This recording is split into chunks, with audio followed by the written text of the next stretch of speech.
بسم اللہ الرحمن الرحیم الحمد للہ رب العالمین والصلاة والسلام علی اشرف المرسلین نبینا و سیدنا محمد وعلی آلہ و اصحابہ اجمعین۔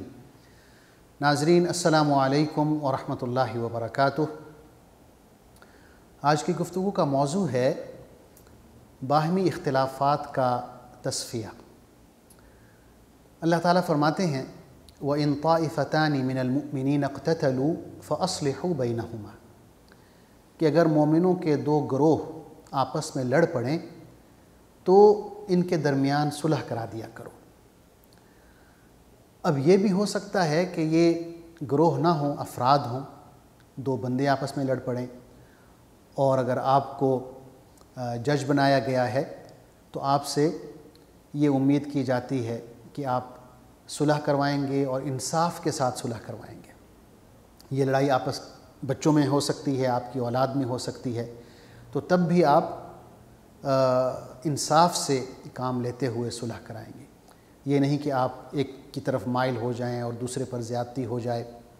حدیث میں آتا ہے کہ یہ جو انصاف کرتے ہیں قیامت کے دن اللہ تعالیٰ کے دائیں طرف نور کے ممبروں پر بیٹھے ہوں گے، اللہ تعالیٰ انہیں بہت عزت بخشے گا۔ اسی طرح حدیث میں ایک واقعہ آتا ہے، حضرت نعمان بن بشیر رضی اللہ عنہ یہ واقعہ روایت کرتے ہیں، فرماتے ہیں کہ ان کے جو والد تھے حضرت بشیر، ان کی دو بیویاں تھیں اور یہ دوسری بیوی سے تھے۔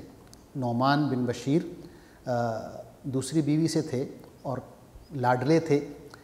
تو ایک دفعہ ان کے والد نے اپنے بیٹے نعمان کو ایک تحفہ دیا، تو ان کی جو دوسری بیوی تھیں جن سے یہ نعمان تھے، انہوں نے کہا کہ میں چاہتی ہوں کہ آپ حضور صلی اللہ علیہ وسلم کو اس تحفے پر گواہ بنائیں کہ کہیں بعد میں اختلاف نہ ہو۔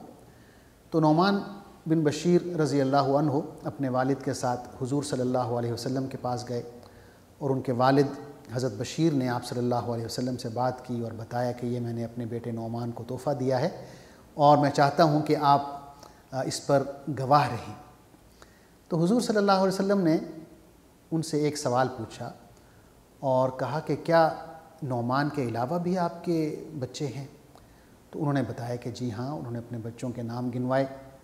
تو آپ نے فرمایا کہ کیا تم نے تمام بچوں کو ایسا ہی تحفہ دیا ہے؟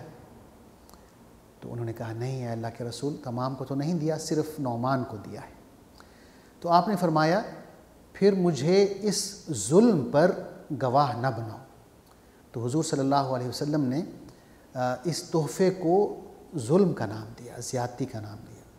تو ناظرین، ہمیں یہ احتیاط برتنی چاہیے کہ ہم اپنے بچوں میں بھی، اور اگر مومنوں کے دو گروہ آپس میں لڑ پڑتے ہیں ان میں بھی، یا افراد آپس میں لڑ پڑتے ہیں ان میں بھی، جب صلح صفائی کرائیں، تصفیہ کرائیں، تو اس کی بنیاد عدل ہونی چاہیے، انصاف ہونا چاہیے، کیونکہ یہی اللہ کی منشا ہے، اللہ کے رسول صلی اللہ علیہ وسلم کی منشا ہے۔ اللہ تعالی ہمیں توفیق عطا فرمائے کہ ظلم سے، زیادتی سے اور بے انصافی سے بچیں اور دوسروں کو بھی بچائیں، اور ہمارے جو فیصلے ہوں وہ عدل پر اور انصاف پر مبنی ہو۔ آمین۔ والسلام علیکم ورحمۃ اللہ وبرکاتہ۔ اللہم صلی علی سیدنا محمد وعلی آلہ وصحبہ وسلم۔